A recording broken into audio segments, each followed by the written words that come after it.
All right, it's our work session for November 5th, Election Day. If you happen to be out there watching this, please, you have 4 hours to get your ballot in. Please get your ballot in. I happened to be out front of City Hall last night about 5:30, and there were a lot of people dropping ballots. I mean, it was just a whirlwind, so it was exciting to see so many ballots going in. But you do have 4 hours left to get your ballots in, and you can drop off on City Hall. And with that, also Councilor Stavanger is going to be late, but we're going to go ahead and get started, and she will join us when she can. And with that, I will turn it over to our staff, Laura Weigel and Vera Colias, and Councilor Anderson to talk about neighborhood hubs. And I think I'll just give kind of a quick preamble to say this will probably feel a little different than some of our work session items have in the past. Because of where we are in the Hubs project, we're really at scoping phase for phase 3. And the highest kind of priority we have is to maximize time for council to have a discussion and give direction to staff about what you want to see in phase 3. And given that we are piloting our new policy lane model, and Councilor Anderson is the policy lane leader who's sort of in the lead on hubs.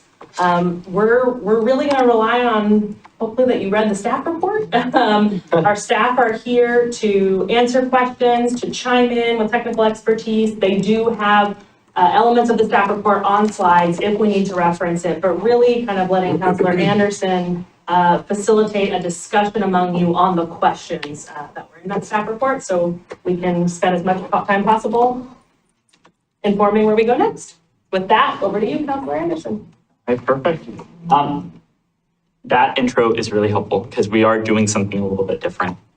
Just to level set, I think my hope for today is that we can really dive into the policy around neighborhood hubs and leave providing clear direction to staff. I think this is the value of our lane leaders. We're able to talk with staff, kind of come back to council now and have a discussion where we can identify clearly our policy direction. I think I want to start by thanking our staff. You've done a really great job, not just with this, but with laying the groundwork in the community through Hubs Phase 1 and 2 to be able to get us here. A little bit of a framing for this conversation. I put up the big question, why hubs?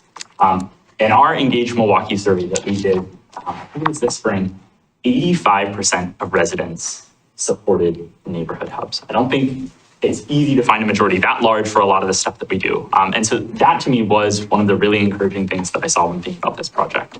And we've talked about hubs in a lot of different ways. I think primarily we think about it through a livability lens. A lot of times as I'm going around knocking doors, people talk about wanting to be able to walk to a coffee shop, be able to have a community gathering place that they can go to, have some type of like community nexus for people to gather.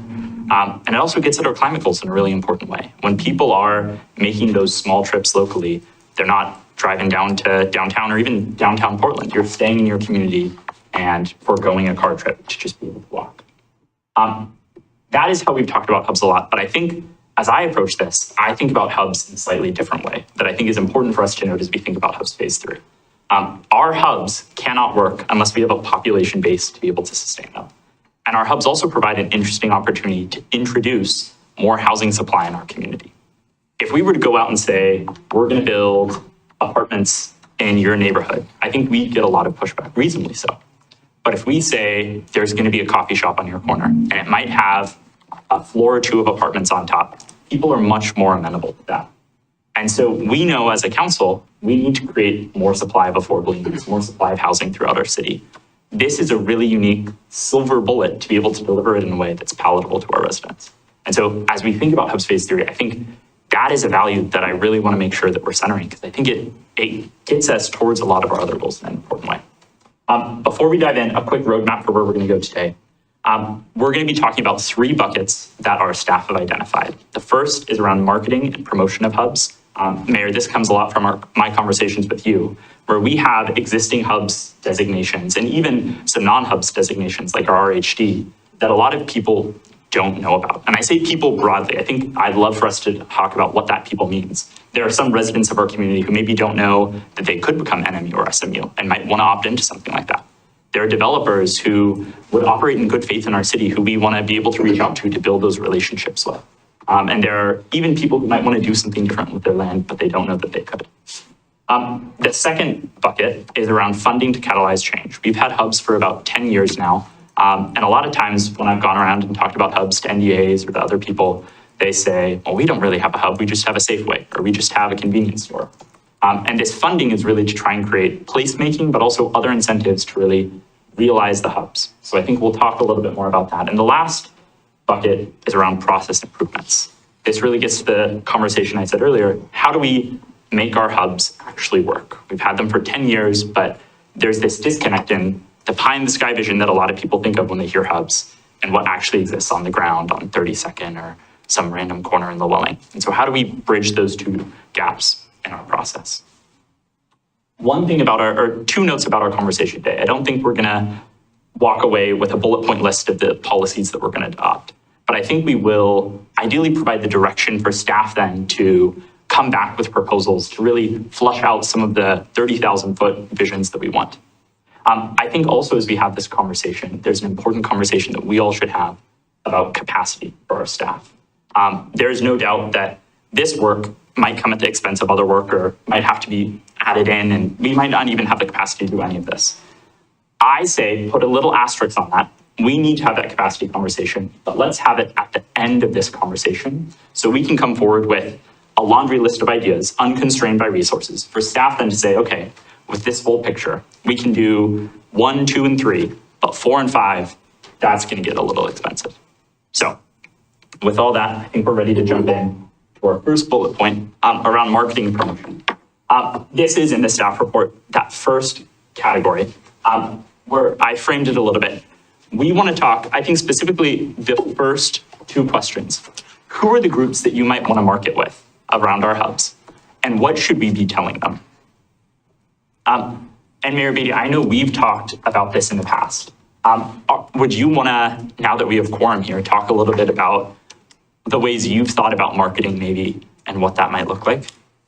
Well, I feel like there's two different issues. There's marketing, there's sort of placemaking and marketing of hubs. There's also just informing people what they can do with their property, right? Okay.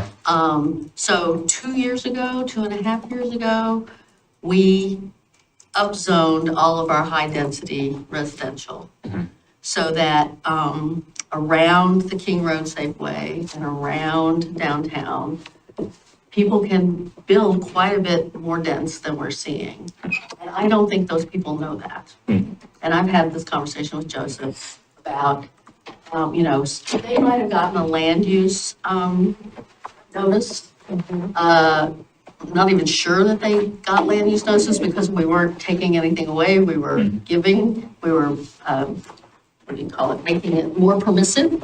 But even if they got a land use notice, that's a text, blog, legalese kind of thing. Yeah. I think we need a flyer that goes out to people that says, hey, this is what you can do. These are some examples of what you can do with your property. I think we sort of throw up our hands about nothing's happened on 32nd, but I don't know to what extent we've ever done that with those hubs either.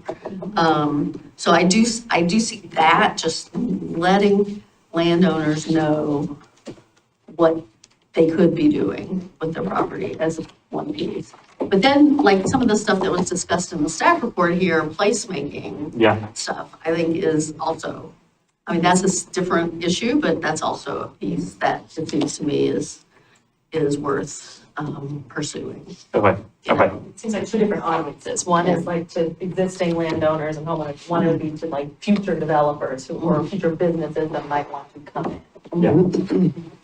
I know, Councilor Kosorabadi, we've talked at length about future developers who come into the community. Do you have thoughts on like how we do outreach to developers and what that might look like? I would suggest that whatever we do for marketing, it's community centric. So I would like to involve the community members of the neighborhoods whose place where the hubs are, right? Like I wouldn't want it to just like, there's nothing that's, because what I don't want it to turn into is a bunch of things that the community members don't want. Yeah. Like I've mentioned in the past, I've had a conversation with one of the NBA leaders, and they really want to make sure that a coffee shop gets into their hub, a specific coffee shop, a specific brand. But there's nothing in the code that says that, you have to do what the community members want. So it's almost like you have to beat the developers to the punch. And in order to do that, it would have to be, the marketing approach would have to be, it would have to involve neighborhood leaders, community members, to really get that consensus on what they want. Because again, I don't want it to, I would hate for this to not go the way that the neighborhoods want it to, right? Because I think each neighborhood hub, a lot of the people that have responded have a specific vision of what they want there. And I'd hate for it to turn opposite that. I think you're touching on something slightly different than Mayor Beatty, but I also like the direction that you're going in.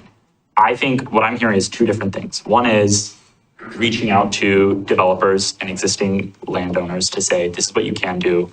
Here, Milwaukee's open for business. You could come. But what you're saying is something slightly different. That conversation happens. We also have a conversation where the city much more proactively is reaching out to neighborhoods, NDAs, individual community members and saying, this is what the hubs are. This is what you could be a part of. How do we kind of like, I'm thinking about conversations I've had with Linwood folks. They want to see a hub there. You're saying, reach out and say, what would you want a hub to look like? How can are there specific areas you might want to change the zoning of? Are there like businesses you want our help courting? Well, I think you can I think when it comes to the developers, you can have the same conversation, right? Okay. You can tell them like, hey, this is what you can do here, and here's what the neighborhood would like here, right? Yeah. So, because if you just have that conversation where you're just telling them what they can do, then you're it's a free-for-all for them, right? They'll be like, okay, well, what can I put there? What can I put there? Right? Well- As opposed to what would the community want there? So I think, I've been thinking about this with the existing hubs, the existing 2 shopping centers on King Road, right? We have the Safeway and the Wichita, and I guess they're fairly full right now. But it took a lot of years for that Safeway to fill up. And people say, I want a coffee shop, or I want a little pub. And why aren't we getting those in those places, right? Now, I do know with the Safeway, I remember hearing, because I was on the planning commission when that got approved, I remember hearing that the part of the contract with Safeway was no other coffee shop because they have a coffee shop. Interesting. So that answers part of the question. But I remember when the little car lot place turned over, I heard from some neighbors who were really hopeful, like maybe we'll get a little pub, a little, watering hole. So should we be having conversations with the management of these centers and pulling some of the residents with what it is the residents would like to have for the point where they do have vacancies because there's turnover and all those kind of places? Should we be trying to connect that dot between because I feel like, yes, everybody thinks they want a coffee shop a block away. Yeah. They want to live near Milwaukie Cafe, but it's not realistic that we'll have, if somebody builds a new, even small scale mixed use, it's going to cost more. The square footage is going to cost more than what it costs in the existing buildings we have on 42nd and, in other places. So I think it's important to not to build expectations that we can dictate what goes in, but to at least sort of facilitate that dialogue, both with, future hubs or, the areas we've rezoned as hubs, as well as the existing shopping centers we have. Yeah, I like this. I think we're dipping our toe in the economic development pool, which I want to rope Joseph into as we talk about this a little bit. But before we go on to the ACDev part, I want to check in with you all. How do you feel? We've had 2 ideas about marketing and outreach. One is targeting developers and landowners, saying, here are the possibilities with your hub. One is targeting neighborhoods and being able to say, what type of hub development might you want to see? Are there different spots? Being much more proactive in the way cities reach out and talk about hub creation. What do you all think about these 2 ideas?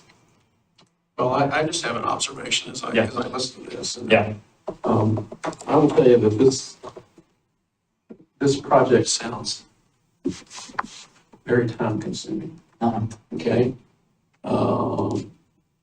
Because there's so many touch points with the residents and developers and everything like that.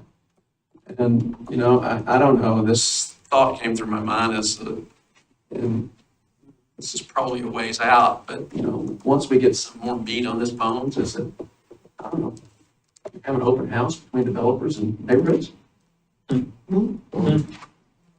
And when I heard Councilor Khosrowshahi talking about engaging the neighborhoods, I kind of heard it a little differently. It's engaging the neighborhoods and telling the story of why their neighborhood is such a cool place to invest in. And I feel like if you do what Councilor President is saying, and that's a cool opportunity, have Linwood come say, yeah, we do want a coffee shop. And you know why you want to build a coffee shop here? Because we're awesome. We have, and parents walk out of their school and then go down here. And I feel like you facilitate that nicely. But something else comes out, and I'll end here, is that, as we've had this discussion about hubs, gosh, we talked about grocery stores, we talked about, yoga studios and all of that kind of stuff. That all sounds great, but you know what? It just sounds like people want Cheers. They want to a place where everybody knows their name. And, that can be a coffee shop or a pub. It seems like, at least from my perspective, that's sort of the overriding desire. They want a community place more than anything else. I appreciate that, yeah. So I don't know if that means you scope it down to focus on those kinds of venues or not, but it's just the thing that I keep hearing. I have a couple of thoughts. Yeah. One is that I think that communities are at a really interesting,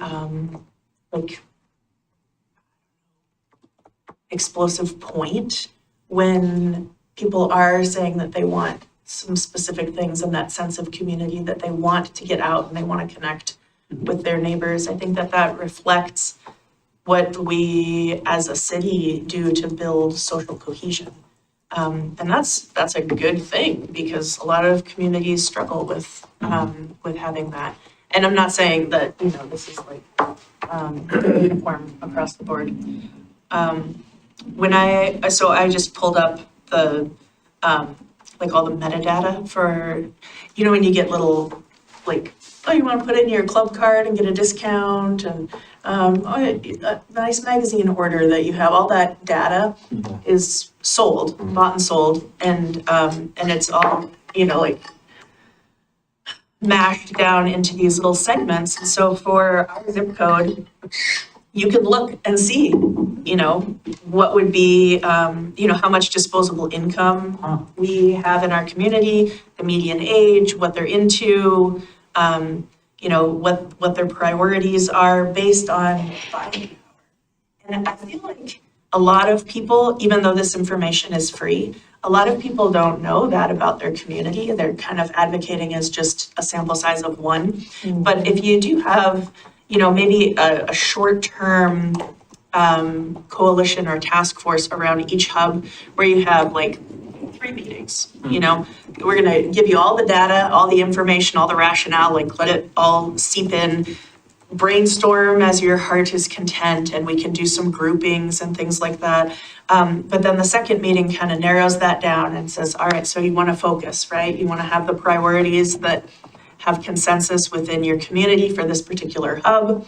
And then they work toward being able to articulate that on behalf of the stakeholders who participate. Then I think it's upon us to pull together kind of like a developers bidders conference, where we would get developers in the room and it's like science fair, basically, they would hear pitches from the hub coalitions. It's a short-term project that I think could have a lot of benefit and could give vision to some of these because they're very different. And somebody might look at a hub around King Road and say, oh, I want this because I think it would be cool, but that might not work at a hub elsewhere in the city. So I guess I don't know if I had a total point for all those thoughts, Good. but I think we actually start with the community conversation on a really short-term scale and very guided. Because that can become really time-intensive and it can be labor-intensive, and we have staff that are already overworked. So maybe it's something that we as a council take some leadership around the facilitation of that.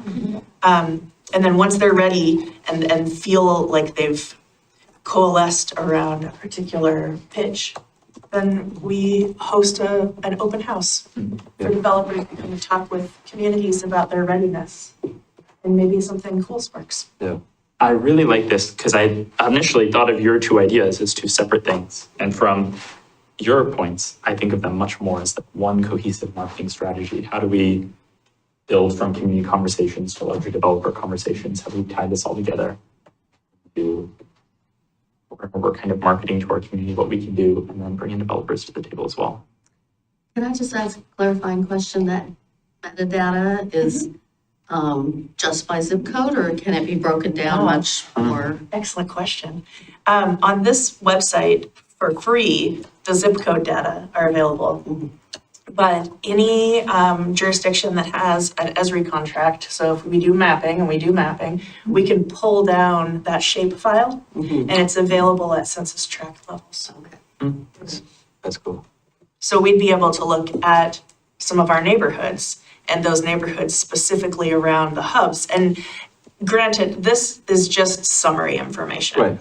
But it's the gives you a good same picture. summary information that developers use to determine how marketable something is in a community. Right, exactly. Yeah. So this information, in some ways, is used against a lot of communities because assumptions are made before they get a chance, the developers get a chance to know the people and their goals. But if you use this in a way to seed the conversation, then you're kind of counteracting those negative side effects. Yeah. And, you're using all this data for good.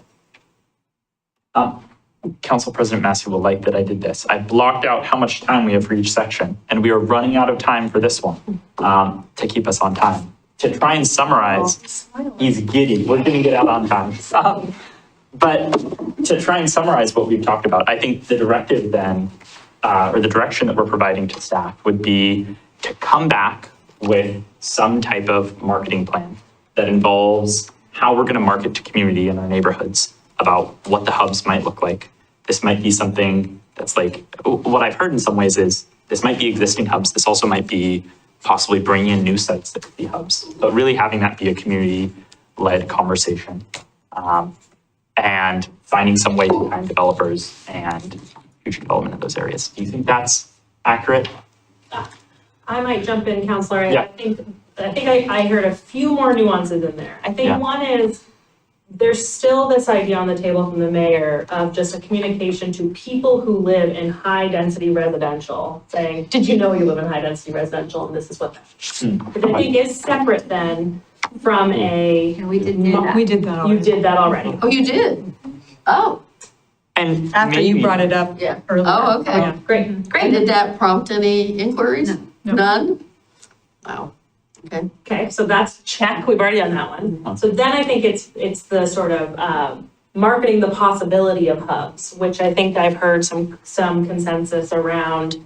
Start that conversation with the neighbors and available data to kind of how would they want to tell the story about what's possible here, and then right, we would scope out sort of what that process looks like. I think I do need some direction on that last question because we have a lot of hubs. And if we're looking at a series of 3 neighborhood meetings for each hub, that's a much bigger thing than if you tell us to focus on a few places. So can we talk a little bit before we move on? Can I just ask a question? Yes. I'm just a little curious because neighborhood hubs, we've gone and talked to the neighbors a lot over the years about what they want, and they've told us exactly what they want. And so we've been trying to change the code to allow the neighborhood hubs to be able to provide that. So I guess I'm just wondering, going out and talking to the neighbors again about what they want, we've already heard quite a lot about what they want. It's really how are we going to get people to build what they want? I think I just don't know exactly what we'd be getting out of talking to the neighborhoods, some more about what they want. Sure. Just because we've done that many times. So now it's kind of, we're trying to figure out how to get people to come and build the things that they want. Do you think that within the hub neighborhoods, you have kind of organic champions that can be a part of those conversations with the developers and with us? Do you feel like you've gotten to a point where you have, Champions? well, I mean, 'cause sharing information, I think, is one thing, but building, Proponents? proponents, Excited yeah, proponents, yeah. champions, Yeah. people who have like said, yeah, you know, I think this is good for our community and I want this particular thing and I'm willing to put in a little elbow grease to make it happen. I always feel like it's important in big things like this because then when the development does come in, it's not, well, the city did this to us. It's more like I used my voice and this came to fruition. Yeah. Yeah, I guess we'd have to do a little bit of outreach. I mean, there's some folks definitely that have been more kind of vocal and talked about what they would like to see.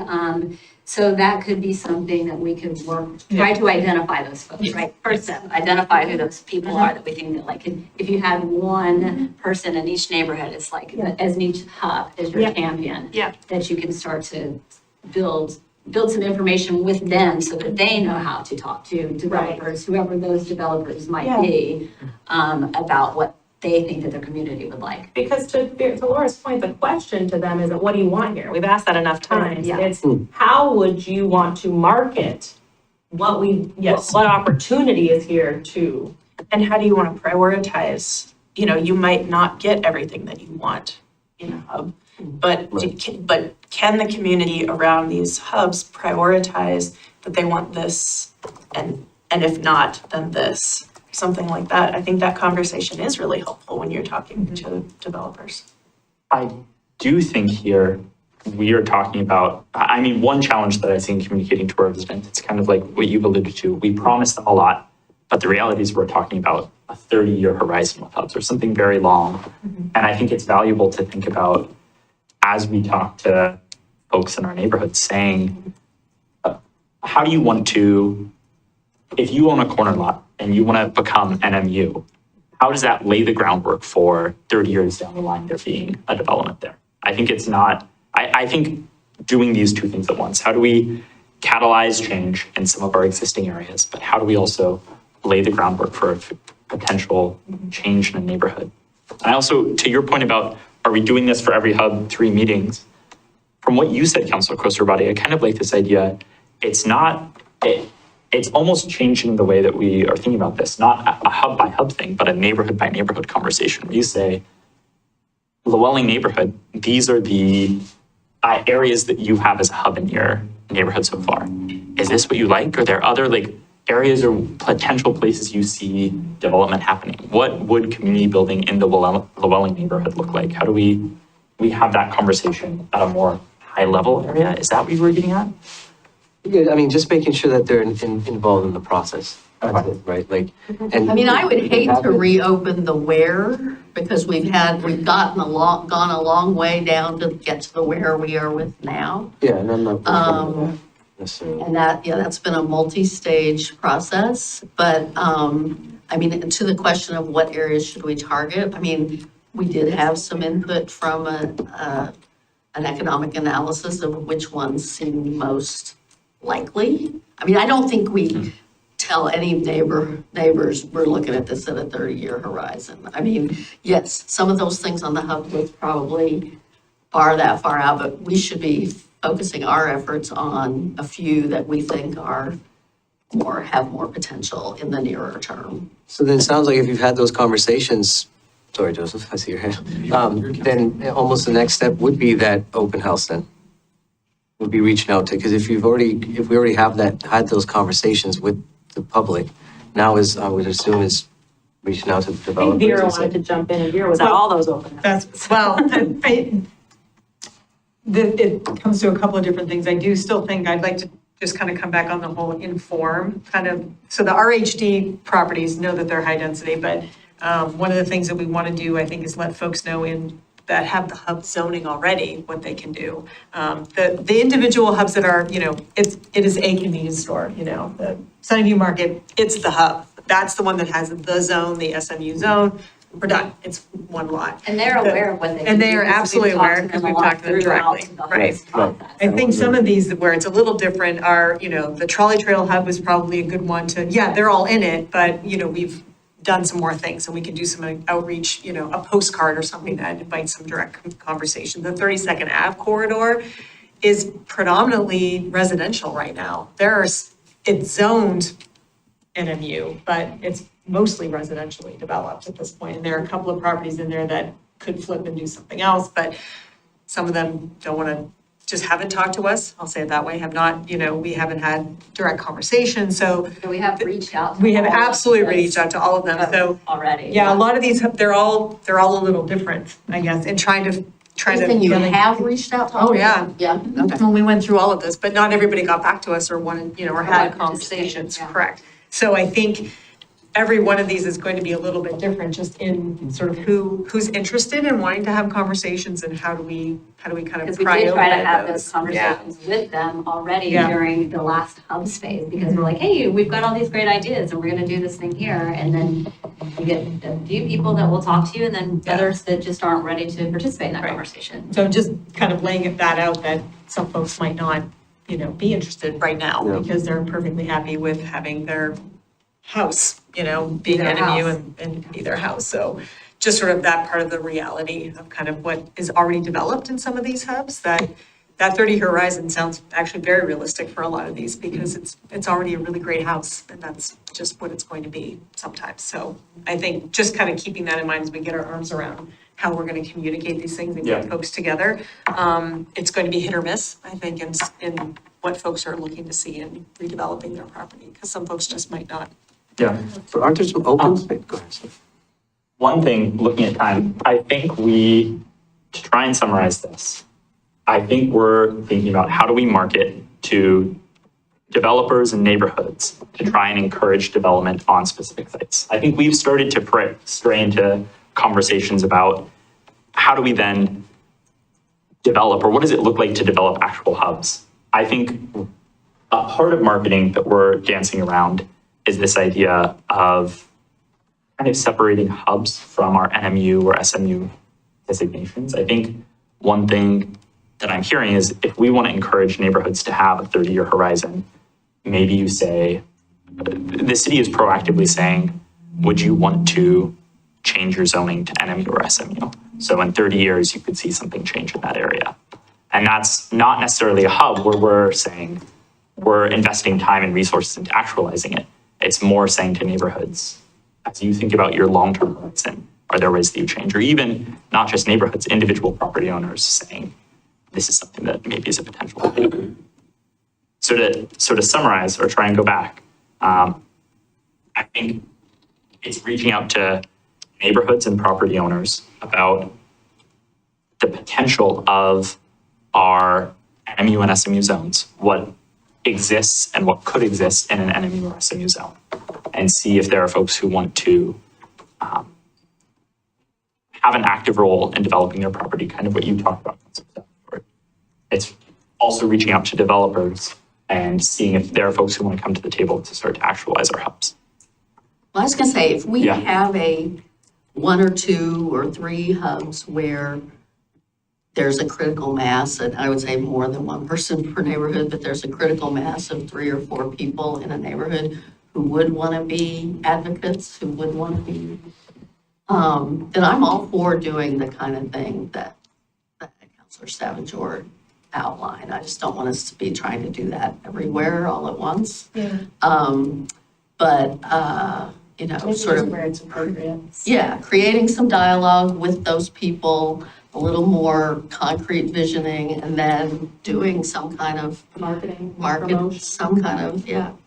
If it's helpful just to help set a deeper expectation for tonight is kind of how I was approaching this conversation. It's been good discussion, so it's been great just to listen. But have the conversation and discussion. We'll take a lot of direction in the ideas that come out. And then fully assume that we're gonna get together and talk about what makes the most sense on the staff capacity, resource-wise, and also like the tools that we have. So, and then come back to you and say, hey, we heard, this is a good discussion. Here's what we think, like pulling all your ideas and focus. Here's how we think it could be utilized best, given history, resources, et cetera. And then we'll see how far we are, how close we are. So I think from staff perspective, we want to get as close as possible to, might get all the way there, but we also, just because of real life capacity things, there just might not be that close. Is that a reasonable expectation for tonight? I think it's super helpful. So our directive here, just to be clear, would be, we love the idea of marketing. We want to see more community involvement. We want to see developers come to the table, tell us how we get there. Come back with a proposal or based on, all the groundwork and previous engagement that's been done. So we can definitely do that. I have a quick question. Are there, in the question, what areas should we target?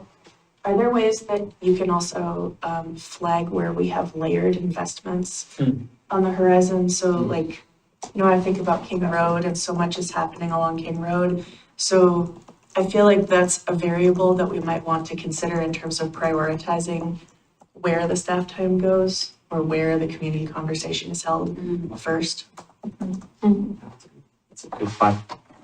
Okay, I think we're ready to move on to funding to catalyze change. The first question that I'd love to talk about, I think we've alluded to this on the dais before in our URA meetings.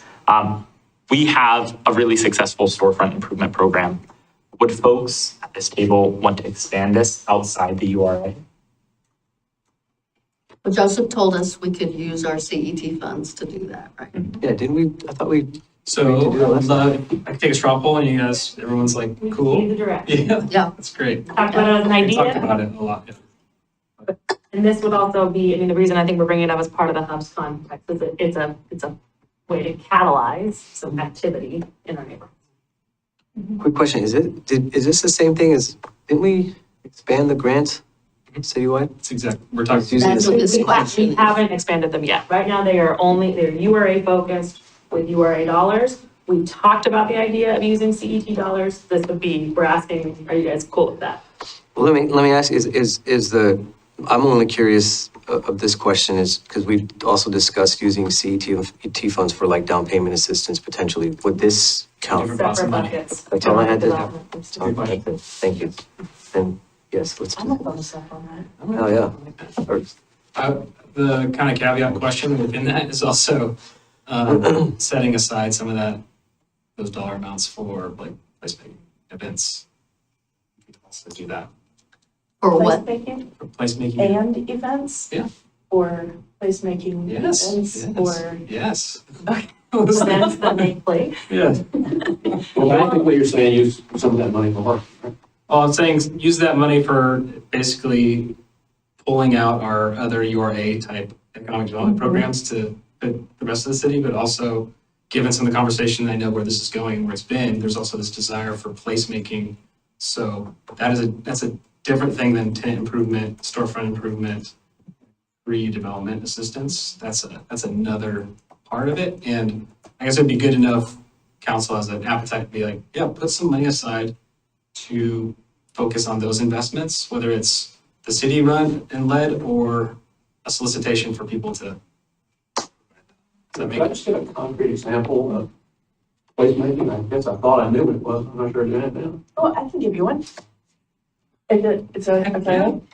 Council discussion. I was up in Washington a weekend before last, and I saw that all of their utility boxes, I forget, I was like just out of Olympia or something like that. All the utility boxes had been painted to have different scenes and different pieces of art. And so instead of just that like beige or green box, we have one in our front yard. And we try to like plant things around it, so that it kind of covers up. But if we had a picture of like, beautiful dogwoods or something like that, I would feel like, hey, that box reminds me of living in Milwaukie. And then I feel a greater sense of space and place. Then I feel greater social efficacy and connectivity. And then I want to make my community a better place. Well, and like it could be the banners that hang from electric poles, we could do those along 32nd. To try and bring some attention to like, oh, this is a Out of that. This is a hub, this is a place where something more can happen, you know, Furniture. adding some benches, yeah, adding some Bike racks, bike racks, yeah. e-bike to rent. And the idea is Yeah. that you get people out into the street a little bit more, out of backyards, so you're connecting with each other. Can I say with this, you preempted that second question, which I like, and it seems like a lot of people support this. One question I have is, it would be helpful to understand how much in our how far our CET dollars could go. And if there is more that we want to do, let's say bike racks is a stretch too far, what are other funding pots? Just giving us a realistic sense of like, if we're going for the Cadillac of placemaking and hubs, how much will that cost? When you come back to us with the proposal. Like, is it better for bike racks to be in CBT or say Yeah, yeah. other fun thing? It's a good question. I could just real quickly say it. Also, placemaking will be a little bit, it won't be as exciting, I think, because we don't own the properties. Because we'll be doing placemaking in the right of way. So that's what we control. Hopefully that grows, with the Hubs project, then we can work together with property owners and create a greater sense. But just want to when we talk about place, we're not saying like we're going to build a park, just that's too much money. So we're talking about making this the right of way as sweet and cool as possible, really, in those specific areas. Okay. Street painting. If Street we were painting here, of the you would say, last. we can't maintain that. Yeah. So would Jen said that last time I asked about it. Yeah. Quick show of thumbs. Are folks okay? So our two directives then would be go ahead and expand storefront improvement outside the ORA, and Joseph come back to us with a proposal about what economic development and placemaking would look like in our hubs. Does that sound good? Yeah. Okay. Now to the busiest slide. We have three separate questions that are all tiny and too hard to read. I see Councilor Stebbins right there. No, I'm just.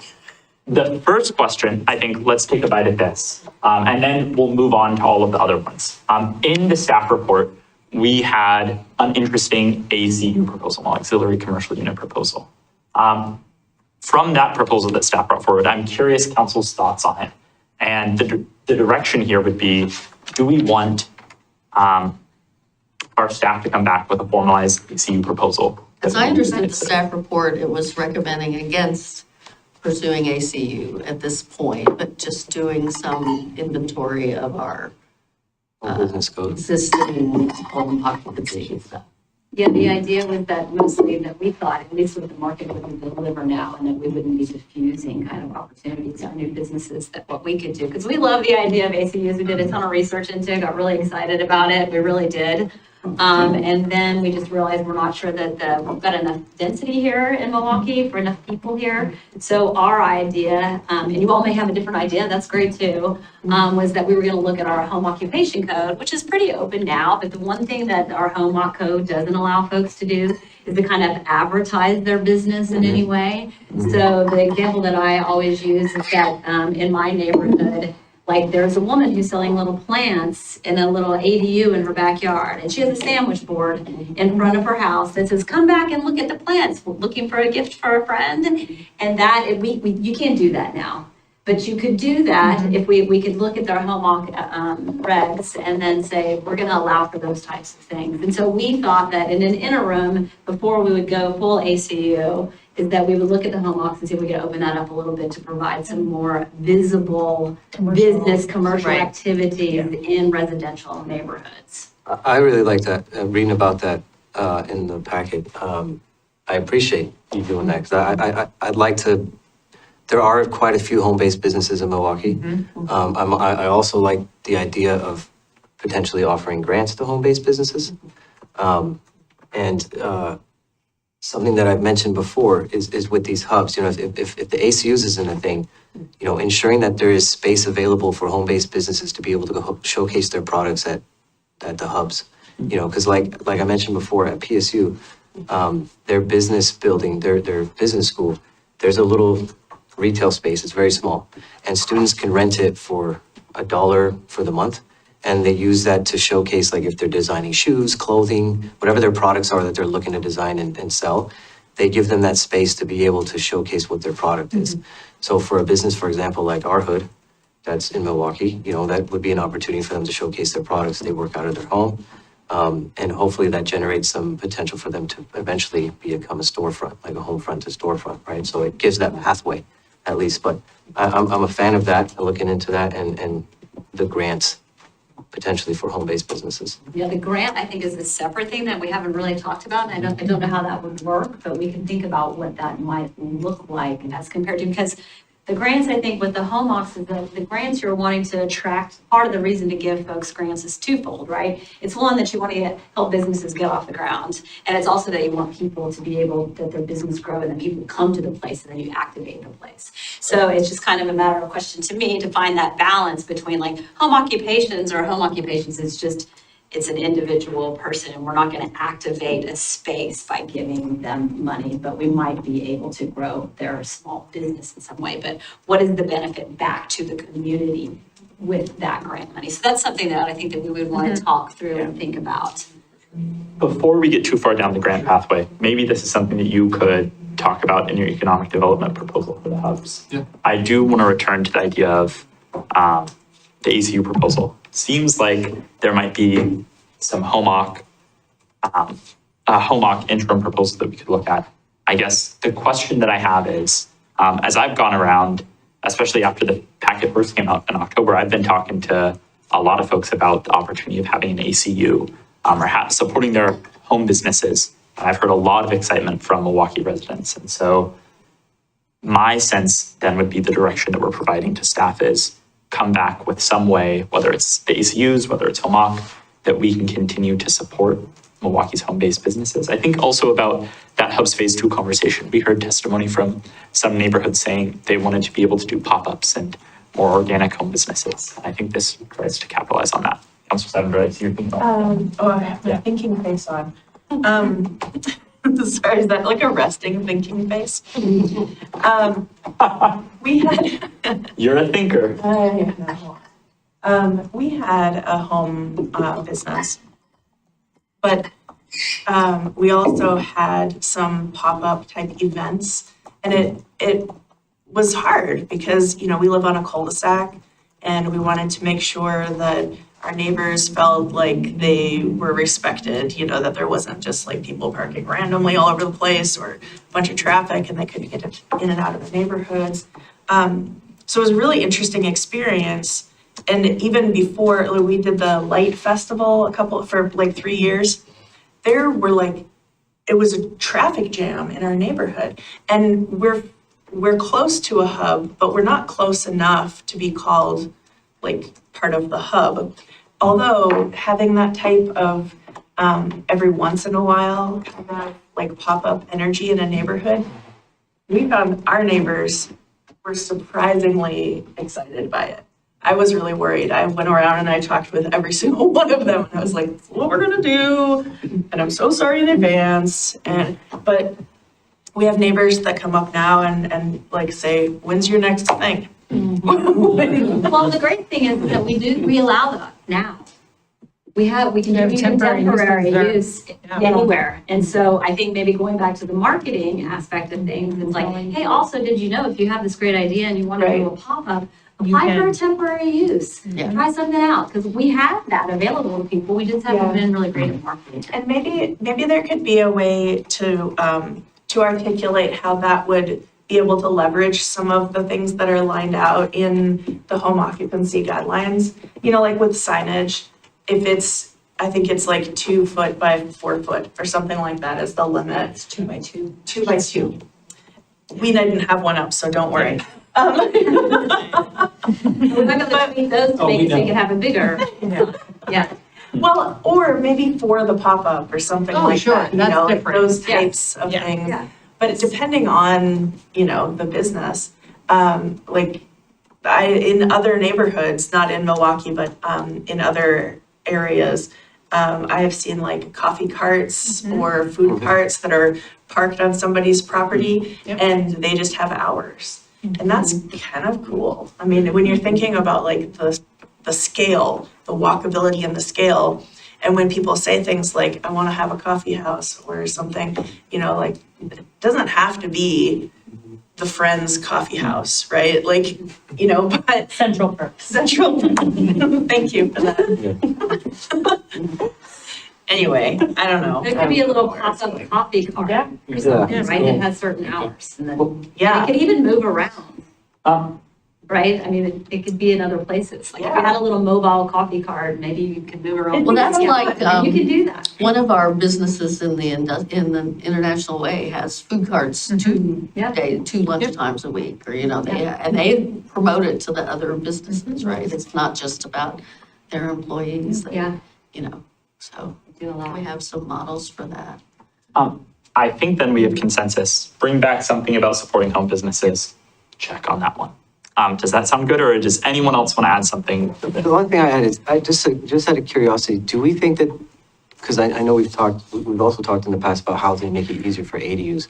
If we allowed ACUs, would there be between ADUs and ACUs, like, because we want more housing too, but if we allow ACUs, would that end up preventing more ADUs from being built? I mean, I think it depends on what someone is looking to do. They either want someone living in their backyard or they want to have a structure that is for their own business. So they seem pretty different to me, I think. I mean, and we also allow you to have 2 ADUs on your property. So there's no reason why somebody couldn't conceivably have an ADU and an ACU, depending on lot coverage and all the other things that go with that, Money. so. And that, right, so Usually- money, right, so. I think the ACU, and I guess I have a concern on several of the things on this slide. I think the ACU is something, a formal sort of ACU is something we would need to have a much bigger city discussion about, because we have never broached that topic. And it doesn't sound like we're talking about ACUs anymore. It sounds like we're more Stretch the home op code, I stretch the home think. off, is I think the consensus I saw here. Does that sound right? I feel like it would be helpful, and I think that it would, I mean, maybe we could look at like what it would, how many potential home occupation businesses would be around each hub, or something like that. Like, I mean, the Roswell Market Hub is the closest one to us, and I know that there's someone who does hair sparkling that's like 2 houses in. So technically outside of the hub area, and then my question would be like, you know, she has this space that's set up and can do appointments, and her sign is very small and, you know, 2 by 2 respectful. But like, you know, it'd probably be kind of cool for her to be able to promote things a little bit more. So Exactly. I don't know, I guess, you know, maybe some roadmap, or like, do you live close to a hub? Here are some ways that you can, you know, Well, and even if you don't live leverage. close to a hub too, right. right, it's both, do you live close and then do you not live close to a hub, Right. and you still got people walking through your neighborhood. Yeah. Home ops all over the We have place. home offices Yeah. all throughout the Yeah. city. And that's the thing you mentioned in the packet about diluting the hubs, right? If you do ACUs, there's the potential to dilute the hubs. Depending on the kind of business it is, Right. it could, right? So, but that's what home ops are, you know, you can do that anywhere, you know, Right, it's right, not a right. land use review, and that's sort of part of it, Which is that your cool. property's still residential, but I have a little salon in the backyard or Yeah. whatever. Yeah. It's kind of, it's sort of hidden commercial kind of Right. stuff, so. Be able to it's have more- like a little sign up Right. of your house, that'd be great. But I think if we can stretch this a little Yes. bit and provide a little bit more for folks to do, but Yeah. still kind of keeping within sort of the idea of what a home oc is, 100%. then maybe we can open that up a little bit. But just for clarity, what we're asking for, would council like to see a modification of the home lock, not a formal ACU proposal? That's where we are, right? That's what I'm hearing, I think so. Okay. This is really exciting, and I think that the new business momentum that we're seeing, you know, like business coalition momentum Yeah. would be, I think this would be really exciting for that, to be able to like promote some of those businesses. Yeah. Sorry. No, that's super helpful. Let's move on to that second bullet here. One of the proposals, and it's something we've kind of been alluding to here, one of the proposals that staff put together is this idea of really investing in pick 2 hubs as corridors, where you try and create some type of plan to actualize development in the hubs. I think this gets at, just to like set the scene, the concern that we hear from a lot of residents is we don't have a hub, even when technically 32nd you do have a hub, but there's just nothing there yet. And so the hope with a corridor plan is we're not going to do this to all hubs. You pick one or two and you really try and create a plan for investment. What will it look like to build sidewalks along your hub? What will it look like to try and get your first follower who starts developing there? What will it look like to do anti-displacement work along your hub? Or what will it look like to do a real coordinated, thoughtful plan for what a hub might develop into? And so staff put together 2 corridors that we could potentially discuss, one along King Road and one along 32nd. And I'd be curious, I think the tentative direction that I see coming from this is council wants to hear more about what the concept of a plan is for corridors and what we might be thinking about in this. But I'd be curious to hear what council thinks about the idea of corridors and what, if we do talk about corridors, we want to have that conversation include. Well, I guess one of the observations that came to me as I was, reading the proposal is that, is this, are those really 2 hubs or are they like 4 hubs because they're so linear, they're kind of anchored by a hub at each end, and so it kind of gets back to, the idea of, what can we really do? Can we manage expectations? I'm not saying I'm against it, but I'm just saying there's a bit of, mission creep here, possibly. I don't know. Yeah, I mean, I think they're 2 very different scenes in terms of the public, what the public outreach has, what the public expectation is to date. They're 2 very different scenarios, right? Because 32nd has been allowed for higher density for, a long strip of it for 10 years or whatever, 12 years. King Road has not. So to launch on a corridor, we did hear from a few planning commissioners and a few other people that they wanted, that suggestion did come up during previous land use hearings. But that's not a conversation the city has had, and I think that's a big conversation. So to me, 32nd is a little simpler. King Road is a bigger lift, but both of them, I feel like I worry that,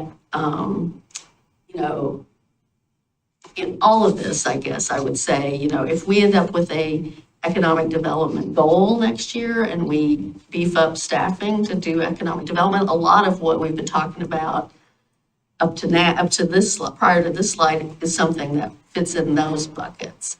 This slide is all planning department work, and I'm worried about what's not getting done in planning department if we start spending a lot of time on these things. So, and I did ask Laura to be prepared with their sort of priority list on that, because we had a big discussion about that, a year ago.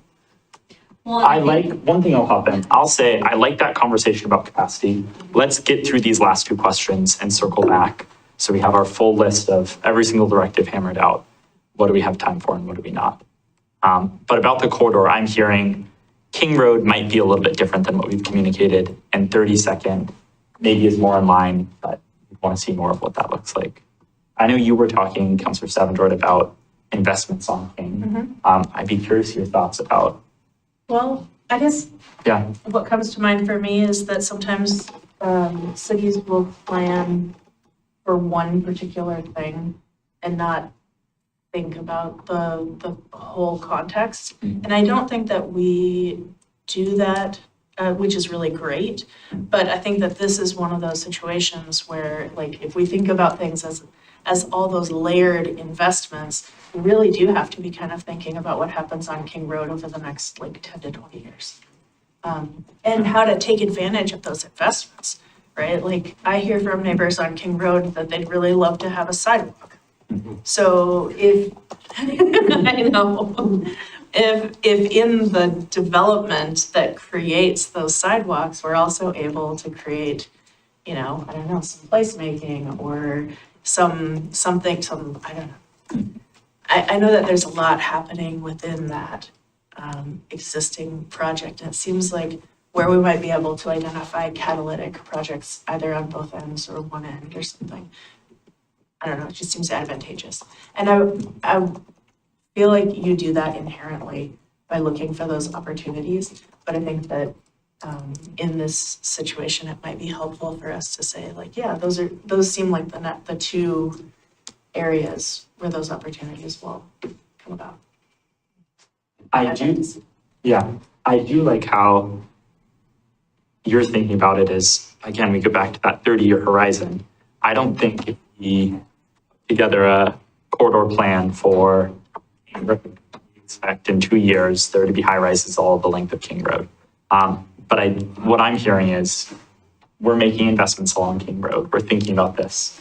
How do we connect two existing hubs and create some type of thoughtfulness in how this area will develop, to actually not let it develop willy-nilly wherever developers come in, but how do we intentionally kind of create a plan for how King Road will develop? Is that? That's what I would like to see, but I mean, I live next to both of them. That's fair. Before we go on, we have one other speaking. No, I was just getting back to the work plan conversation, so it's okay. I don't know. Okay, we can circle back to Yeah, that. yeah, for sure. Yeah. For me, my biggest question is, how do we make sure that whatever happens, we ensure minimum displacement, gentrification, because that's just it's an unintended consequence, as we heard from Dr. Leslie King. So what does that look like? How can we ensure that that's not something that takes place? Because right now, as you mentioned before, everything on King and on 32nd for the most part are already built homes. And I just want to make sure that whatever ends up happening there, if there is potential for redevelopment, that it's not just redeveloping rental units, but also replacing them with maybe more additional homeownership units. They're building 15 units on 25,000 square foot lot on Harvey, right? So, and those are all affordable to the middle class Milwaukie wage earners. So something like that, or even condos. I know there's issues with condos now, but I do know that the state legislature is also working on eliminating some of those barriers to condos. So just not, as long as it's something, I just don't want to, replace a house with a bar and then apartments on top. And I would like to see a mixed amount of development to where it's not just, it's an interesting concept, but I do want to make sure that the displacement is something that we figure out, and we have safeguards in that, because as much as we want to placemate, we don't want to displace either. But I'm also curious about not only potential corridors, but or those potential areas, but I'm more interested in almost like an economic development zone, I think on International Way, or in our southern industrial zone, right off of 224, where Freeman's Barrel House is, where McIntyre Sushi is. You have so many shops already there. The infrastructure is there. There's sidewalk. I mean, it's actually probably one of the nicer parts of Milwaukee. And there's not a lot of industrial businesses, massive polluters there, right? It's a lot of business offices and things like that. And that could be a pretty cool gas lamp district kind of thing, vibe there, especially when it's got 224 and it connects the east and west part of the county. And it's one street to cross, or I know it's a big highway, but one to cross over driving across town to connect the two. So just as another potential corridor opportunity. Because there isn't a lot of development there already. It's not a lot of single family homes, but. So you're suggesting adding housing to the industrial? Well, I mean, it depends on what would that look like? I mean, that was. I know we had to do a code change. And I can hop in here to stay 30,000 foot. Maybe the way we abstract it is we have 2 corridors that staff proposed. Let's hear, when you come back to us with a proposal about corridors, talk to us about the merits of each corridor. If we are going to pick one, let's understand the merits of one over the other. And is there some other area? What would be the merits and other things for that? Do you think that encapsulates it? Yeah, I mean, and 30 seconds seems, because I guess 30 is almost in near a corridor already. Yeah. That might be the one that you probably look more into. I think you bring up another point that I really like. Displacement work, I think, will be really important with corridors. And I think like we as a city are experiencing gentrification one way or another. The average Milwaukeean could not afford to move to Milwaukee, which means that the new residents of Milwaukee are not the same folks who live in our community already. And so I think we have an important conversation about how do we fund more affordable units. And one of the reasons I like thinking about this in small, if we break it down to just a street where we think about, I think it's a more digestible conversation, but it also, if we get that development, we have more funds in our CET fund to be able to then spend on displacement work. So I do think displacement this is a good table to start discussing displacement around. Let me take a stab at what this direction might be, and I'd love to see feelings from folks. The direction would be come back with a proposal about what a corridor plan might look like. What would that mean for community engagement? What would that mean for placemaking along the corridors, economic development? What would anti-displacement work look like on the corridors? How do we envision these corridors as proof of concept for hubs that actually are developed? What would it take to get there? Give us an honest account, especially if this does involve funding, an honest account of funding. And then a little asterisk by this, at the end of this conversation, tell us about the staff time that this would take so we can weigh, is this going to be, what are the trade-offs that we have to make?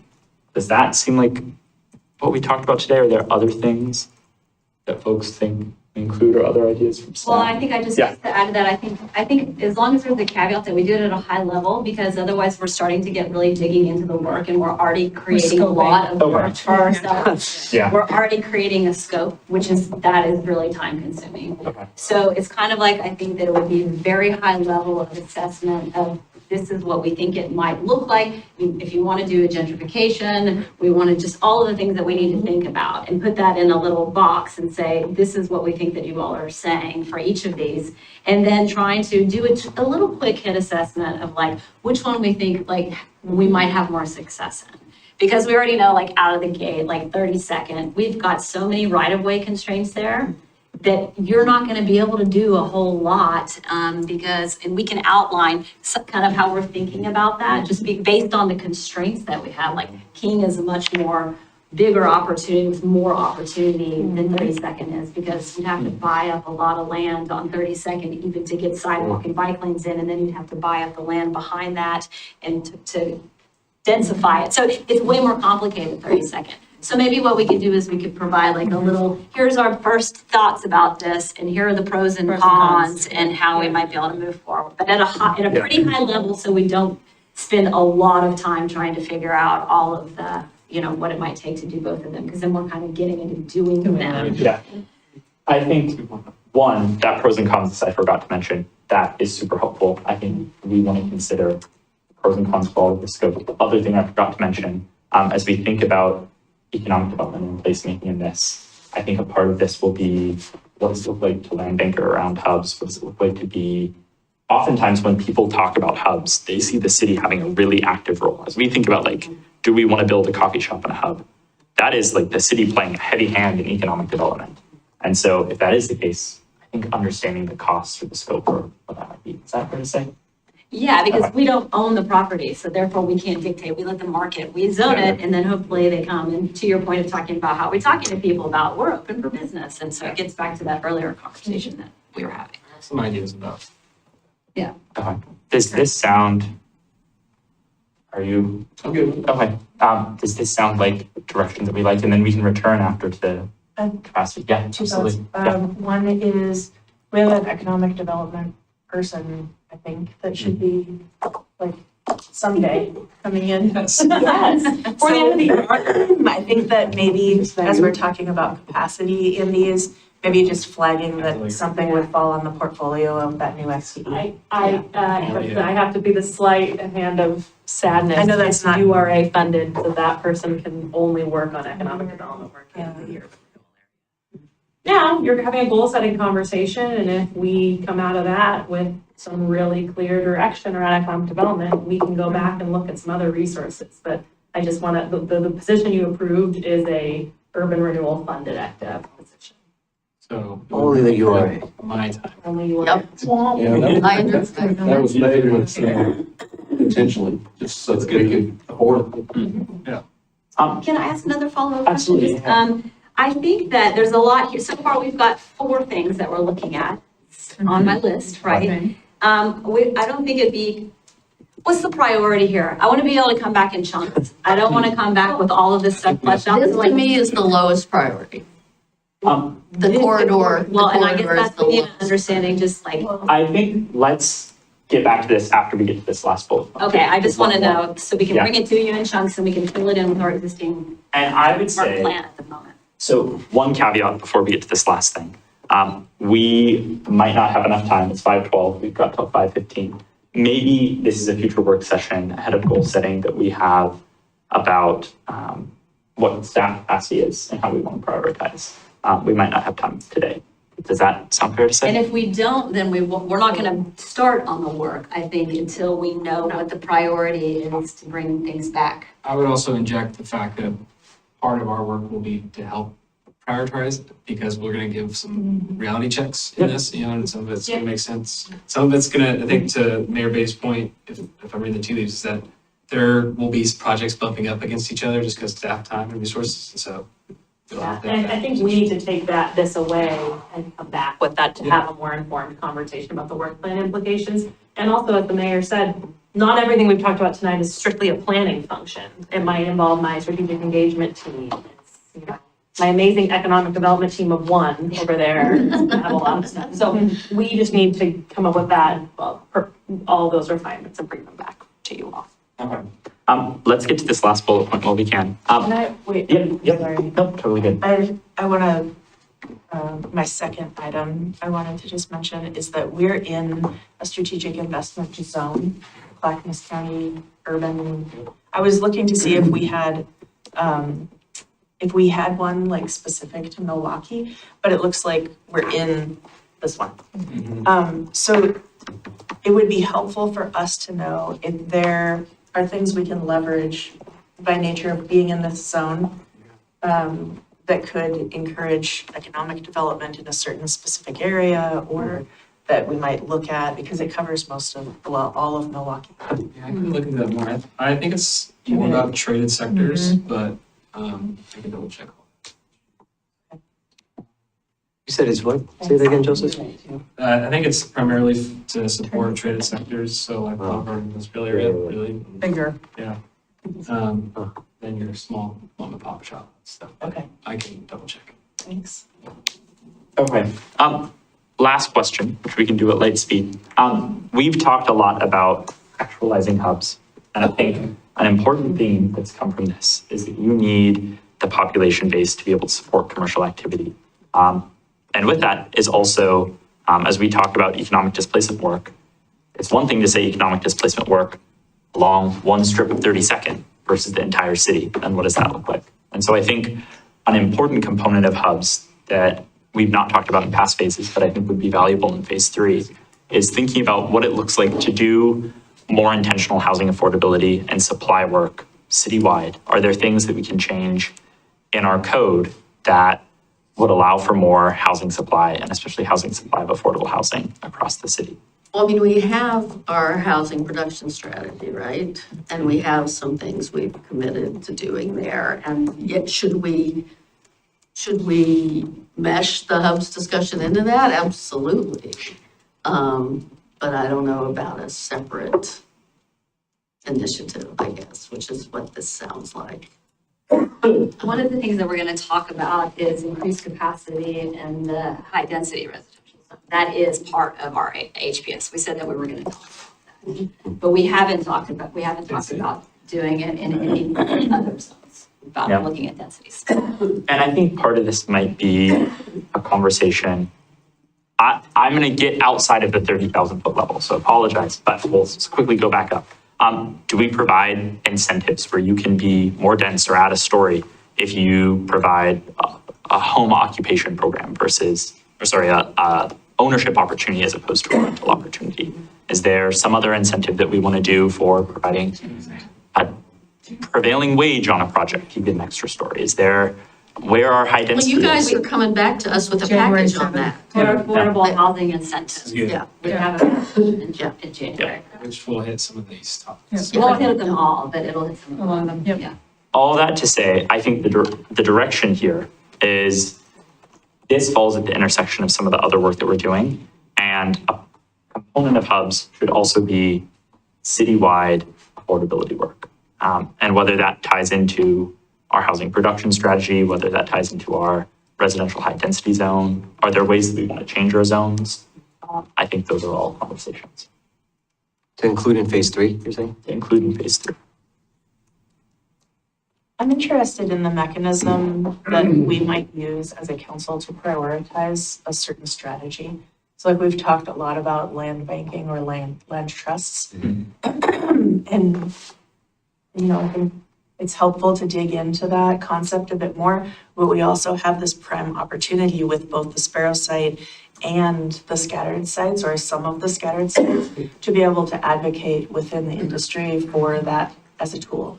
So I'm interested in, as a council, us having a conversation about prioritizing that strategy. And it seems to me that probably the best mechanism would be a resolution. So I just want to maybe like, I don't What I know, think poll the is room what- and see if you feel like that's appropriate or what steps need to take place. What's lined up on the forecaster right now is, I believe it's December 10th is your study session where we will be talking about community land trust models. That was a follow-up from our CET Yeah. discussion. So that'll be a good chance to get even more educated about the model. I think the January 7th affordable housing code and incentives conversation will be good. And I think after that, yeah, I think making a policy statement about prioritizing land trusts might be an interesting step. You guys might want to. Okay. Yeah. I'd like to research Sure. that option if folks feel okay with that. Yeah, because I see that playing a role, especially in the neighborhood hubs, the phase 3. I think focusing on land banking is good because, I mean, it's affordable housing and economic development purposes that you would land bank for. So it's both future hub development and to include incentives for affordable housing. I do like some of those incentives where you add a story for certain things that you do. So I think it would be wise. So would it be accurate to say that in those upcoming conversations, Counselor, you'd like us to be thinking about and including in our reports and presentations what some of those proposed connections to hubs specifically would be? Trying to connect that bigger conversation about affordable housing with this conversation about neighborhood hubs and this. Yeah. Maybe we could look at some of the scattered, I don't know if Sparrow's close enough.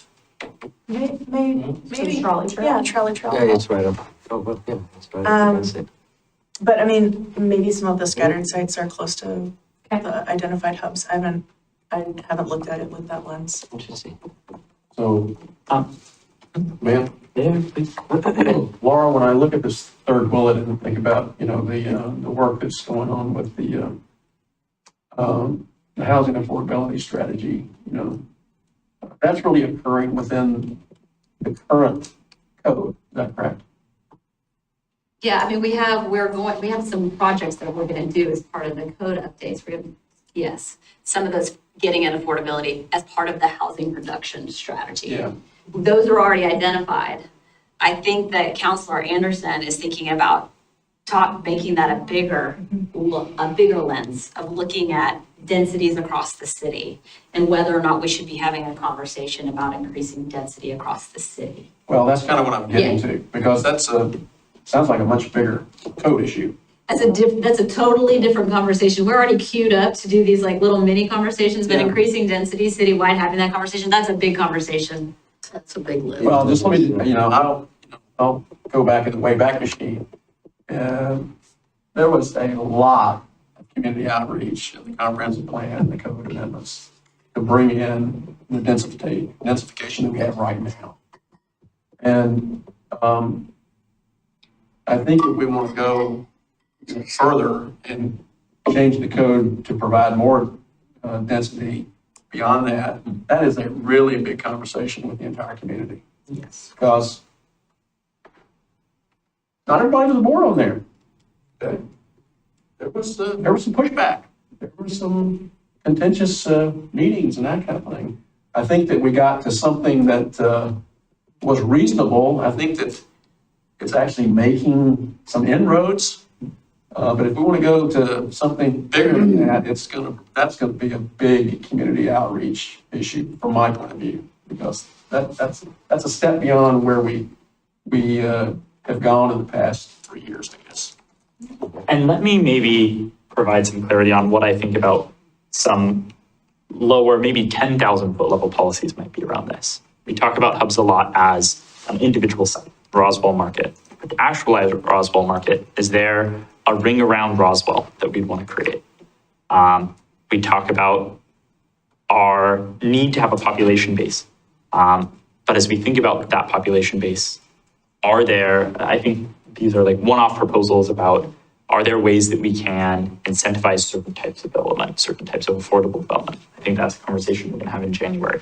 I think the direction here certainly could go, I think what I would love to see staff bring back from the direction that we give here is, here's a universe of options that you could do to provide the housing supply that you need to actualize hubs. Knowing that there is a disconnect between our actual housing supply that we have in Milwaukie and the housing supply we need to make hubs what our community envision.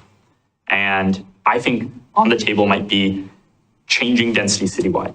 But I think you hit the accurate thing. That would be a really heavy lift that maybe we don't have capacity for. What are some other options that we might have is what I'd like staff to bring forward. Does that make sense? I'd like to see what our universe of options might be and how this fits in with existing plans. Well, I guess I would come back to what we discussed earlier. Yeah. It sounds like a hell of a lot of work. Yeah, I mean, to me, that conversation about density citywide and changing that, I think we need to just, from both the planning, like what's not getting done in the planning department, but also from a perspective of letting things gel. Let's see where things come out. We have 300 units going in on 32nd. Is that going to change the dynamic for 32nd and the attractiveness of redeveloping 32nd? Maybe. I just feel like we've put so many things into place in the last 3 years that we ought to just let it sit for a while. In terms of the planning side of it, not in terms of the promotion and the placemaking side of it, but in terms of the planning side of it, I think, like, it's not where I'd like to see planning spend their time. I think we have enough things percolating. We need to see what comes of that. And you're talking about the citywide Density. density. And I feel that way about King Road, But we could, to be honest, yeah. we could still have a focus on land banking. And Yeah, I mean, that's housing production strategy work in my view. well, I'm saying, I mean, to tie it into phase 3 of hubs, because that's also potential for future hub development. So I think- you need to. Well, this whole Yeah. conversation is what is phase 3 hubs, right? That's what this Yeah. whole conversation Right. tonight is, and I guess that's what we. And I think, let's clarify here.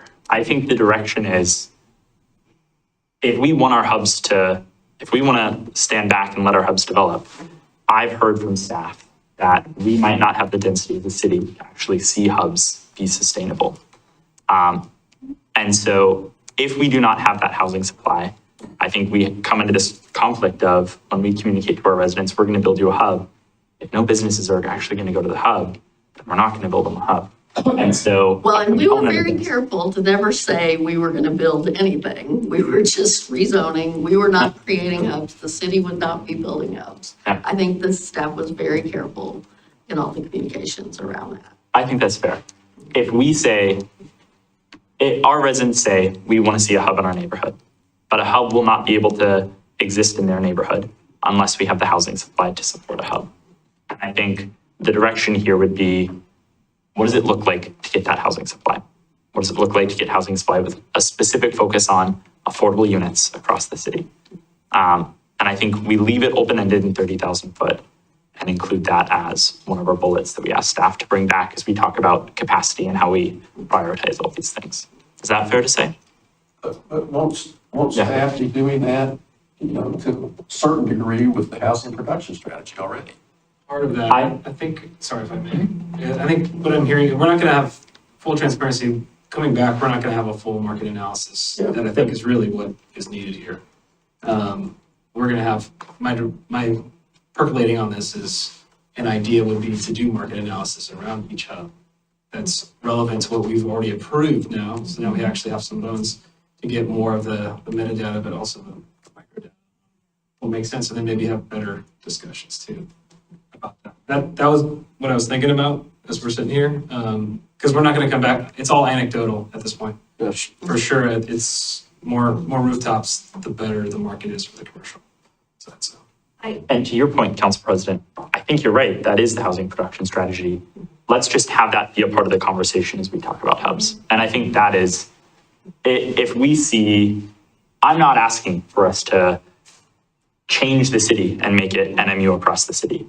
What I am saying is, let's understand what our options are for housing supply and affordability. Let's see what it takes to understand the need versus the tools that we have, and have that be a conversation that we include in hubs. I think that will inform future decisions. We're way over time, but this was Oh, a yes, really we are. robust conversation. Because of time, I'm not going to do my normal recap. But we've all been taking copious notes. Yeah. I think we've got a lot. I will work with Will as the lane leader, and the mayor on just our forecaster of when this can slot back in for us to bring follow-ups, and maybe we'll chunk it out, but we'll come back. Lots more to come. This was a super great and exciting and energizing kickoff, I think, to the phase 3 work. So thanks, Vera, and thanks, Laura. Thank you all for all your ideas, great conversation. And thank you, Will, for leading this effort. Yeah. Oh, boy. Thank you all for bearing with me. Great. You did great. All right, we have Dan here to talk to us about winter events. Not just winter events, All of that. all of it. And we are over time, and Dan has, we have a hard stop at 5:45. So here's what I'm gonna ask, is that Dan is allowed to go through their presentation, sort of uninterrupted. And then we will get to questions and discussion at the end. If Dan has to leave at 5:45 and we're in the middle of a question, I will keep writing them down and we will follow up. No pressure, Dan. It's born ready, Mr. President. All right, well, good evening. Thank you so much, Mayor Beatty, councilors, for having me back here with you again. My name is Dan Harris. I am your Events and Emergency Management Coordinator. We're here tonight to talk about winter events. Wait, no, not just winter events, all events. Good. Thank you. Look at that. Fantastic. All right, the Umbrella Parade. We know the Umbrella Parade. The Umbrella Parade is a Milwaukie institution. It's coming up on December 7th. It says here that it's from 4 p.m. to 6 p.m. Really, the thing on that is that the parade is going to step off at 4:30, but we are asking that anyone who would like to participate in the contest be there by 4:15 and no later. We're doing something a little bit different this year, and that is I have been working with Bike Milwaukie to find better ways to collaborate and involve active transportation in these events. So they're going to be coordinating a ride to the event. We're going to have some additional bike parking down at the tree lighting area. And then also for the very first time this year, we're going to have a bicycle decorating contest as part of it. So there was some discussion about whether people would be able to just ride very slowly or walk their bikes. And I think generally the instruction is going to be to please walk your bikes. But otherwise, this is going to be a great event. We've seen this, and it really is not the kind of thing that can be thrown together overnight. I mean, I've been working on this for a few months. We've got the drumline coming back from Rex Putnam High School. We have the Milwaukie High School marching band bringing up the rear. We're going to have folks from all over the city. We've got participation from the Rotary, from CMI. Every year I say the same thing, but it's true. This would not be possible to do safely without the assistance of Milwaukee CERT. So big thanks to all of those folks out there. This is really one of those things that you need the community to make happen. Let's just take a minute to acknowledge it. It's such a good suit. Really? It's such a good suit. Awesome. That's, wow. Patriotism personified. Or, and I can't emphasize this enough, whatever, it's good. It's good. We like it. Coming up after that, we've got the solstice on December 21st. It says 2023, but that's inaccurate. It's 2024. The last one say 2023? Sure did. Don't worry about that though. 2024 is what you want to see up there. It's going to be from 4:30 to 7:30 p.m. in the Milwaukie Bay Park boat ramp. Something that we've got coming online this year, in addition to the participation of Bike Milwaukie. Look, they got stars. They're new. Right above that is NCPRD. NCPRD got stars not because they're new, they've been around for some time, but because this year we're doing something different with accessibility. We're going to make sure that we've got a shuttle set up that we're actually being lent, and this is being sponsored by NCPRD from the Milwaukie Community Center. And so it's going to come around. We're going to have a loading area in the metro lot across from Historic City Hall. And this way, folks who are using walkers, wheelchairs, other mobility assistance devices have a way to get across 99. And of course, if they would like to get themselves across 99, nobody's going to be, policing that as long as they're moving with the traffic signals. But we've heard community feedback on this. We've heard concerns around accessibility, and this is our answer to that. We're going to have a way for people to get safely across the state highway. That's great. Yeah. That's Pretty excited about it.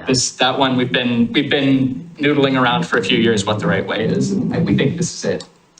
So that's it for winter events. Although I do want to point out that on December 31st, it's not a city event, but it is a city committee event. The Arts Committee will be hosting its second annual Bing in the New Year in that same lot directly across from Historic City Hall. It's going to begin at 6 p.m. and will continue until 9 p.m. And I don't know if there is officially another update coming about that to this body between now and then, but I'm sure it will be out on city social media. I know it's going to feature prominently in the December pilot. And if it has not been said here enough already, Bing in the New Year. I got to tell you, I think the Being in the New Year could really grow. It got a lot of positive press last year, and I was stunned at how big it was in its first round. Now that it's kind of known, I just hope we're ready for the crowd. people, because I think it's one of those few family-friendly New Year's Eve events. And it's a great one. Just the time to check. We've got 10 more minutes of Dan. Okay, but I also want to highlight that Bing in the New Year, while amazing, is operating on a GoFundMe right now. So they did not receive a city grant. I don't know if we're contributing anything to the event, but I think that's something that we need to think about, because they're fundraising right now to be able to put together a huge event that puts Milwaukie on the map in a lot of different ways. I'm happy to talk about that after we get through Dan's slides. Sure. The Milwaukie Community Events Fund. So this is an $8,000 annual awards fund established by the city this past year. We had our first 2 awards in August of this year. So the way that this works is that groups or individuals who are seeking to support and celebrate the diversity of Milwaukie, there is a more fleshed out mission statement, but that's a pretty good nickel version, are able to apply. They apply online by January 31st or July 31st, and then those applications are reviewed by the Equity Steering Committee at their next meeting after the deadline. So far, just a little over $3,500 has been awarded by the committee. $3,300 has been awarded by the committee of their $8,000 annual total. About half of that went to Vida 33 for their Dia de los Muertos event, which just wrapped up this past weekend, November 1st and 2nd. Spoken Word also received an award from the fund, and that is going to be for a speaker series highlighting undocumented, Indigenous, and disabled Americans. So that was originally slated to take place this fall. Due to some scheduling conflicts, there was Spoken Word. They had to push that back to January, February, March. But that is another an event series that the city is supporting. Last bit of mine is Milwaukie Fest. So Milwaukie Fest is the city's next big summer event. This is coming up on the weekend of July 11th through 13th. You may notice that I've included some artistic renderings of what this might look like, because of course we don't yet have pictures of Milwaukie Fest. Snow in the summer? We have a deep bench of partners on this one. I am seeking to make sure that we are actively involving the community on this. And I'm going to put a call out right now to say that anybody who sees this or who is watching it who would like to be a part of Milwaukie Fest, whether that means volunteering at the event itself, helping with planning, just would like some more information, please, please, please reach out to me. My contact information is at the beginning and end of this presentation, but in brief, events@milwaukieoregon.gov is the right place to reach me. This is going to be a 3-day festival. We're going to start on Friday night with some activation of, I think it's going to be Ball Michelle Park. We're still finalizing the details on this. This is going to be the same night that Porch Fest starts. And so we're looking at ways to collaborate on that, maybe amplify some of the Porch Fest performers and run that into a movie in the park over there. We'll have games, we'll have vendors, food trucks, that kind of thing. This is something NCPRD is listed with a question mark there. This is something that they've expressed an interest in assisting with. So I've left them as a tentative and potential partner. I am meeting with them on Thursday of this week to discuss what that might look like in more detail. But otherwise, that's Friday night. Saturday is going to be a day-long activation of our main street. We're going to be closing all of the north-south traffic from Jackson down to down to the post office when we close the plaza. We'll keep our east-west avenues open and 21st open so that folks have a way to get around. But we're going to close down these streets to vehicle traffic. We're going to have a kids area. We're going to have activities for a variety of different groups. And this is everything from music to potentially semi-professional wrestling, a big part of Milwaukee's history for folks who are plugged into that. Right. We are looking at bringing back some of the dance classes that were so popular in the 2021 Carefree package. This is going to be an all-day thing up and down Main Street. And I don't want to promise anything, but I did hear from our new neighbors at Sonic Glow that they've got some, I think, really cool ideas for some mobile saunas, hot plunge, cool plunge kind of thing right on the waterfront. So we'll see what comes out of that, but wouldn't that be something? Sunday is going to be a, quote, very special farmer's market. And while I do hope that that also comes with like a meaningful moral, it also will be probably some kind of a passport additional decoration. I'm meeting with CMI this coming Thursday to talk to them about what exactly that might mean. We're fundraising right now. We're going to make this happen. This is the right size summer event for Milwaukie. I think Emma has done a really good job of describing the bowl and ice cream metaphor.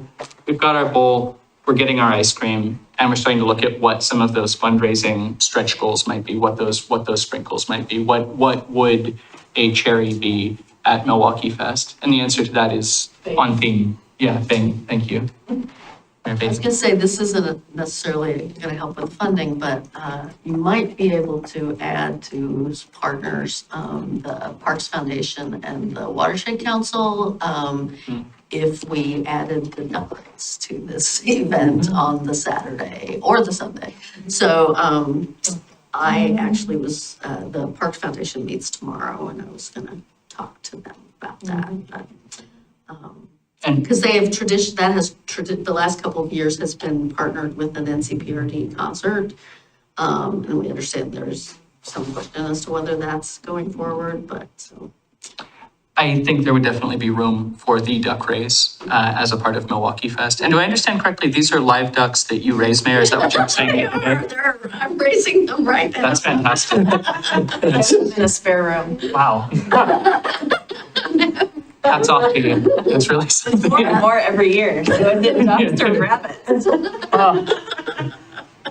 Before we open it up to questions for Dan, I just really want to give kudos and a big shout out to Dan. Dan, as the long title suggests, wears a lot of hats, but they have just shown so much leadership. And several of the things we've talked about tonight are beloved traditional events, which couldn't look the same every year, but you heard ways that Dan really led on, how we do it better and bigger and bring more partners in and make it more accessible. And then these new initiatives are just so exciting. They're things that I've heard about Milwaukie community members wanting since I started a year and a half ago. So just thanks so much, Dan. This is really awesome work. Thank you.